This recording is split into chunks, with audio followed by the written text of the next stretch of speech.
वैष्णवी हगवणे मृत्यू प्रकरणी सासरा राजेंद्र हगवणेला स्वारगेट परिसरातून अटक। वैष्णवीचा दीर सुशील हगवणेही अटकेत। निर्दयी हगवणे कुटुंबामुळे वैष्णवीच्या 9 महिन्यांच्या बाळाचे अतोनात हाल। गेल्या 6 दिवसात वैष्णवीचं बाळ 4 वेगवेगळ्या कुटुंबांकडे। हगवणे कुटुंबानं वैष्णवीचं बाळ कसपटे कुटुंबापासून 6 दिवस लपवलं।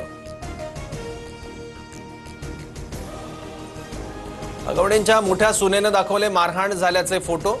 मोठ्या सुनेला मारहाण होतानाचं सीसीटीव्ही फुटेजही समोर। हगवणे कुटुंबाच्या काळ्या कारनाम्यांचा मोठ्या सुनेकडून पर्दाफाश। आरोपी करिश्मा हगवणेचा मंत्री अदिती तटकरे आणि सुप्रिया सुळेंसोबतचा फोटो व्हायरल। अटकेत असलेली आरोपी करिश्मा हगवणे ही वैष्णवीची नणंद। मंत्री पंकजा मुंडेंबाबत आक्षेपार्ह व्हिडिओ तयार केल्याप्रकरणी शिरसाळा पोलीस ठाण्यात गुन्हा। मतीन मणियार या नावाच्या व्यक्तीविरोधात गुन्हा दाखल।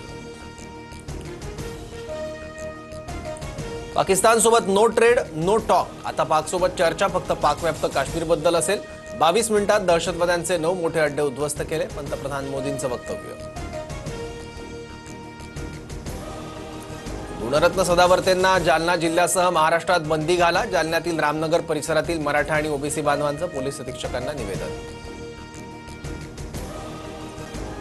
शेतकऱ्यांसाठी गुड न्यूज। केंद्र सरकारकडून तूर खरेदीला 28 मे पर्यंत मुदतवाढ। 7,550 रुपये हमीभावानं तुरीची खरेदी सुरू। मान्सूनपूर्व पावसानं लातूरला झोडपलं। औसा शहरातील काझी गल्लीमध्ये अनेक ठिकाणी पाणी साचलं। लोकांच्या घरात पाणी शिरलं। स्थानिक रहिवाशांमध्ये संताप।